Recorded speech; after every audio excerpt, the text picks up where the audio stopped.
Hi friends, ഇന്ന് ഞാനിവിടെ തയ്യാറാക്കാൻ പോകുന്നത് ഒരു ദഹി ഭിണ്ടിയാണ്. അതിന് വേണ്ടുന്ന ഇൻഗ്രീഡിയൻസിലേക്ക് കടക്കാം. വെണ്ടയ്ക്ക 400 ഗ്രാം, ഒരു മീഡിയം സൈസ് ഉള്ളി ഈ ഷേപ്പിൽ കട്ട് ചെയ്തെടുത്തത്, ഇഞ്ചി വെളുത്തുള്ളി ചതച്ചതാണ് ഈ ഇരിക്കുന്നത്, ഒരു മീഡിയം ടൈപ്പ് ഉള്ളി ചെറിയ രീതിയിൽ അരിഞ്ഞതും, ഒരു 5 പച്ചമുളക് ചെറുതായിട്ട് അരിഞ്ഞത്, കാശ്മീരി ചില്ലി പൗഡർ, മല്ലിപ്പൊടി, മഞ്ഞൾപ്പൊടി, എണ്ണ ആവശ്യത്തിന്. ഇനി നമ്മൾക്ക് വെണ്ടയ്ക്ക എങ്ങനെ കഷ്ണിച്ചെടുക്കാമെന്ന് നോക്കാം. ഇനി വെണ്ടയ്ക്കയുടെ 2 അറ്റവും മുറിച്ച് മാറ്റിയിട്ട് 1.5 ഇഞ്ച് നീളത്തിൽ മുറിച്ചെടുക്കണം. അങ്ങനെ എല്ലാം മുറിച്ചെടുത്തതിന് ശേഷം ഞാൻ കാണിച്ചു തരാം. ഇത്രയും അരിഞ്ഞു വെച്ചിട്ടുണ്ട്. ഇനി നമ്മൾക്കിത് ഫ്രൈ ചെയ്തെടുക്കാം. ഇത് ഞാൻ കഴുകി നല്ലൊരു ഉണങ്ങിയ തുണി വെച്ച് തുടച്ചെടുത്തതാണ്. കാരണം ഇതിനകത്തിൽ വെള്ളം ഇരുന്ന് കഴിഞ്ഞാൽ എണ്ണയിലിടുന്ന പറഞ്ഞാൽ പൊട്ടിത്തെറിക്കും. അതുകൊണ്ട് നല്ലൊരു ഉണങ്ങിയ തുണി വെച്ച് നല്ലതായിട്ട് ഈ വെണ്ടയ്ക്ക തുടച്ചെടുത്തതാണ്. വെണ്ടയ്ക്ക ഫ്രൈ ചെയ്യുന്നതിന് മുമ്പിട്ട് തൈരിൻ്റെ മിക്സ് ഒന്ന് നമുക്ക് റെഡിയാക്കി എടുക്കാം. ഒരു ബൗൾ എടുത്തിട്ട് നമ്മൾക്ക് ഇതിലേക്ക് 2-3 സ്പൂൺ തൈര് ഒഴിച്ച് കൊടുക്കണം. പുളിയുള്ള തൈര് ഒഴിച്ച് കൊടുത്താൽ വളരെ നല്ലതാണ്. 1/2 ടീസ്പൂൺ കാശ്മീരി ചില്ലി പൗഡർ ഇട്ട് കൊടുക്കുകയാണ്.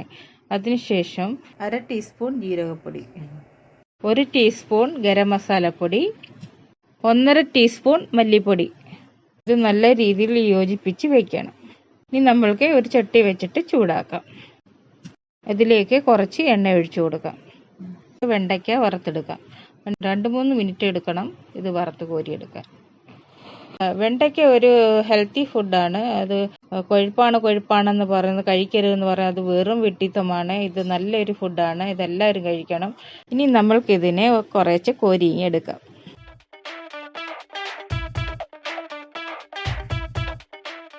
അതേ ചട്ടിയിൽ തന്നെ ഞാനൊരു സ്വല്പം എണ്ണ കൂടി ഒഴിച്ചെടുക്കുകയാണ്. നല്ല താമര ഇതള് പോലെ ഇരിക്കുന്ന ഈ ഉള്ളിക്കുട്ടനെ ഒന്ന് വഴറ്റി കൊടുക്കട്ടെ. ചില്ലി ചിക്കനകത്തിലൊക്കെ ഉള്ളി അരിയുന്ന പോലുള്ള നമ്മൾ ഉള്ളി അരിഞ്ഞ് ഇട്ടാൽ മതി.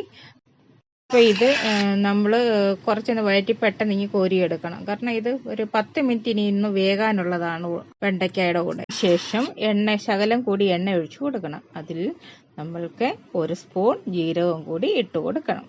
അതിൽ ഇഞ്ചിയും വെളുത്തുള്ളിയും ചതച്ച് വെച്ചിരിക്കുന്നത് ഇട്ട് കൊടുക്കണം. ഉള്ളി അരിഞ്ഞതും കൂടി ഇട്ട് കൊടുക്കാം. പച്ചമുളക് ചെറുതായി വട്ടത്തിൽ അരിഞ്ഞത് ഇട്ട് കൊടുക്കുകയാണ്. ഇതിപ്പോൾ ഉള്ളിയും വെളുത്തുള്ളി ഇഞ്ചിയൊക്കെ ഒന്ന് മൂത്തിരിക്കുകയാണ്.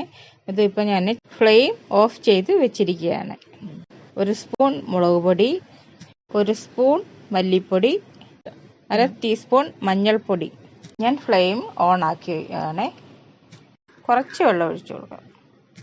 നമ്മൾക്ക് ആവശ്യത്തിനുള്ള ഉപ്പ് ഇട്ട് കൊടുക്കാം. ഇതിലേക്ക് നമ്മൾക്ക് നേരത്തെ തയ്യാറാക്കി വെച്ചിരിക്കുന്ന തൈരിൻ്റെ മിക്സ് ഒഴിച്ചു കൊടുക്കാം.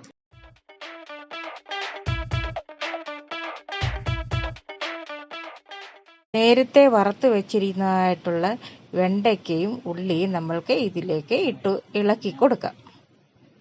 10 മിനിറ്റ് നമ്മൾക്ക് സിമ്മിൽ വെച്ച് ഇതൊന്ന് വേവിച്ചെടുക്കാം.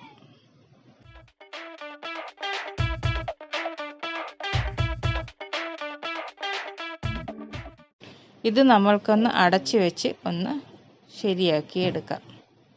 ഇതൊന്ന് തുറന്ന് നോക്കാം. നമ്മളുടെ ദഹി ഭിണ്ടി ഇവിടെ തയ്യാറായി കഴിഞ്ഞു.